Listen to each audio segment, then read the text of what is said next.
अस्सलाम वालेकुम नाज़रीन, मैं हूं मंसूर अली खान। अपने YouTube चैनल के ऊपर आपको खुशामदीद कहूंगा। सबसे पहले आपसे दरख्वास्त के चैनल को सब्सक्राइब करना मत भूलिएगा और बेल आइकन जरूर प्रेस कीजिएगा।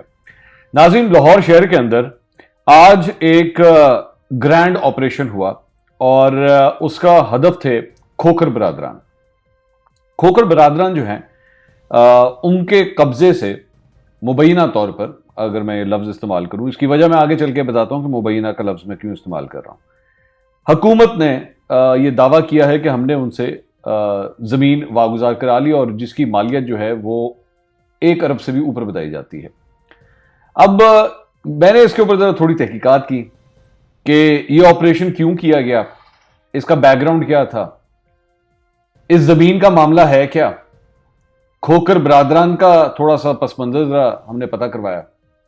तो सोचा कि जो कुछ भी डिटेल्स पता लगी हैं वो आपके साथ शेयर कर दी जाए।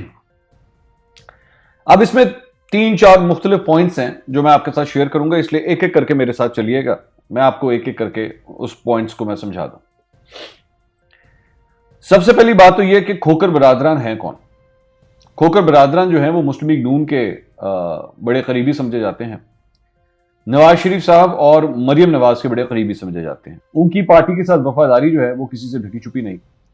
और खोखर बरादरान का पीडीएम का जो जलसा हुआ था लाहौर में, मीनार पाकिस्तान में, उसमें एक बड़ा अहम किरदार था। अच्छा, उस जलसे के होने के आसपास इन बरादरान के ऊपर जो है वो एफआईआर की तादाद भी बढ़ गई थी एकदम। तज्जियाकार कुछ कहते हैं कि इसकी बहुत बड़ी वजह यह थी कि इनके ऊपर प्रेशर बिल्डअप किया जा रहा था कि हथौड़ा रखो, थोड़ा जा पीछे हो जाओ, स्लो हो जाए थोड़ा सा, लेकिन वो नहीं हुए। उसमें एंटी करप्शन की इनके ऊपर एफआईआर काटी गई।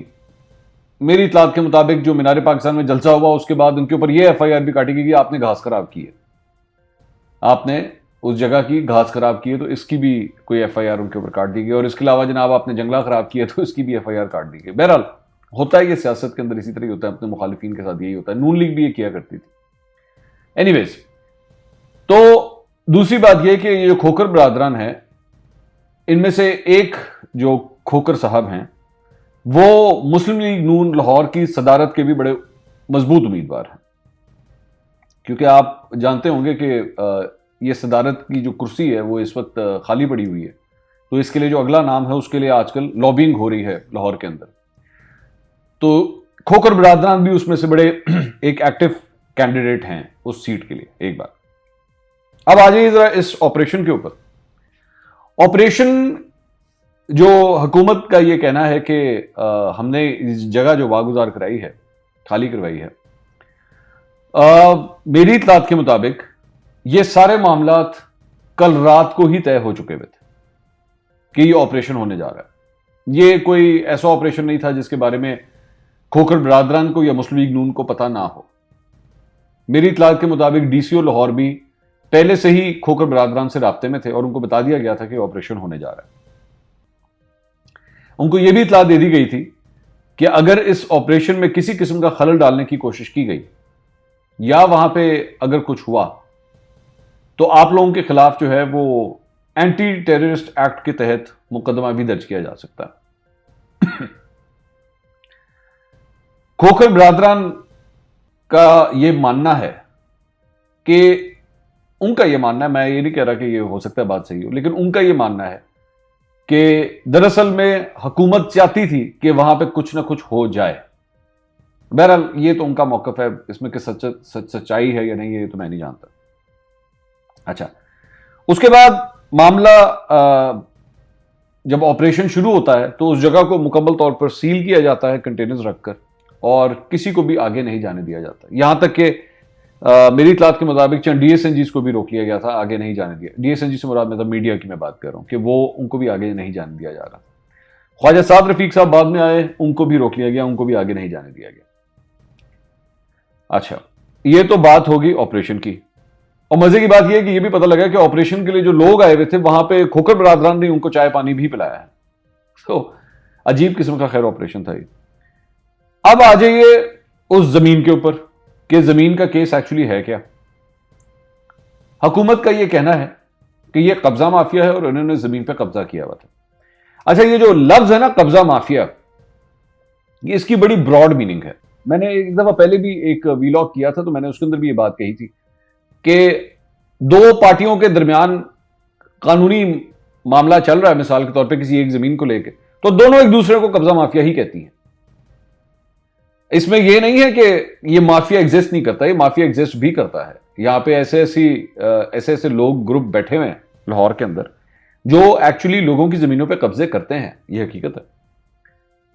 इस मामले के अंदर जो खोकर बरादरान है वो ये फरमाते हैं, उन्होंने जो मुझे कम से कम हिस्ट्री बताई है, उन्होंने कहा कि जनाब 1970 से ये जमीन जो है वो दरअसल में कजलबाशों से जो है वो मज़ारों को दी गई थी। उसके बाद आगे चल के ये इसके ऊपर खेती बाड़ी भी होती रही। उसके बाद आगे चल के ये जमीन जो है एक ट्रस्ट के पास आ गई। अच्छा, उसके बाद उस ट्रस्ट ने वो जमीन जो है वो आगे मजीद जगहों पे बेची गई वो जमीन। खोकर बरादरान का ये कहना है कि हम तो दरअसल में इसके 5वें खरीदार हैं, तो लीगैलिटी और इलीगैलिटी का वो ये कहते हैं कि सवाल नहीं पैदा होता। उसके बाद वो ये कहते हैं कि जनाब दरअसल में इस जमीन के ऊपर तो ऑलरेडी 13 स्टेज मौजूद हैं, कोई 1 2 3 स्टेज नहीं, 13 स्टेज मौजूद हैं। 2 स्टेज इनके पास हैं, खोकर बरादरान के पास, और 11 स्टेज जो है वो कुछ और पार्टियों ने लिए हुए। तो असल मामला जो है वो कानूनी मामला है जो फंसा हुआ है। उनका यह मानना है कि हमें दरअसल में जो है वो सियासी तौर पर इस सारे मामले का निशाना बनाया गया है।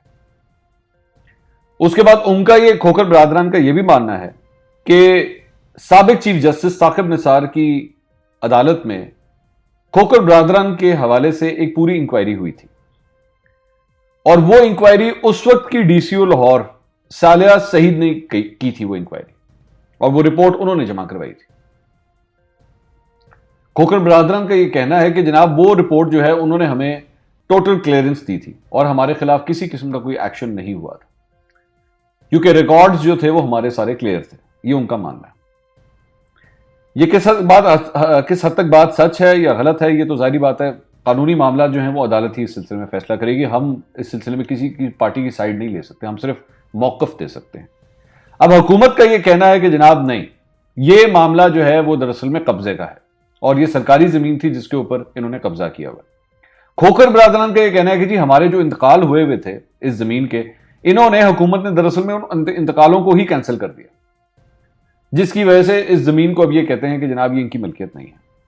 अच्छा, फिर एक और पॉइंट वो ये कहते हैं कि जनाब इस जमीन के ऊपर तो हमारी अपनी फैमिली मेंबर्स जो हैं वो ठहरे हुए थे, तो हम क्या इतने बेवकूफ हैं कि अपनी ही फैमिली मेंबर्स को ऐसी जमीन के ऊपर घर बना के देंगे या उनके लिए वो घर बनाएंगे जो दरअसल में गैर कानूनी हो।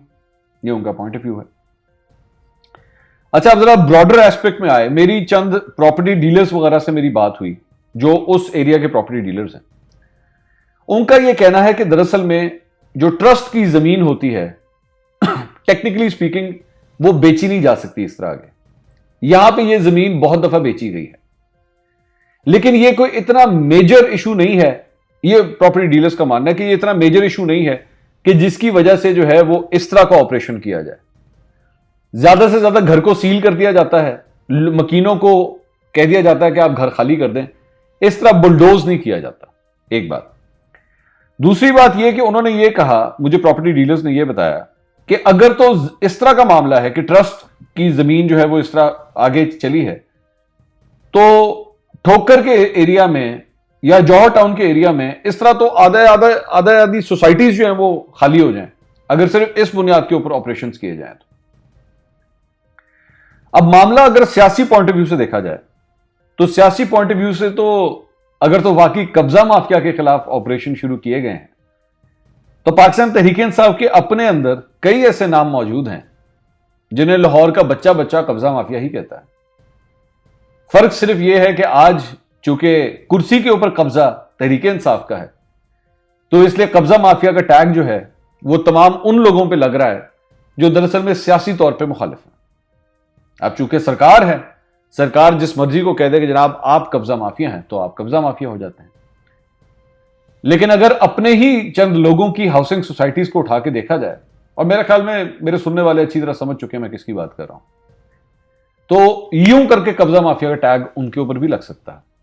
लेकिन चूंकि हुकूमत मेरे कप्तान की है और वजीर उनके लाडले हैं, तो कब्जा माफिया का टैग उनके ऊपर नहीं लगेगा।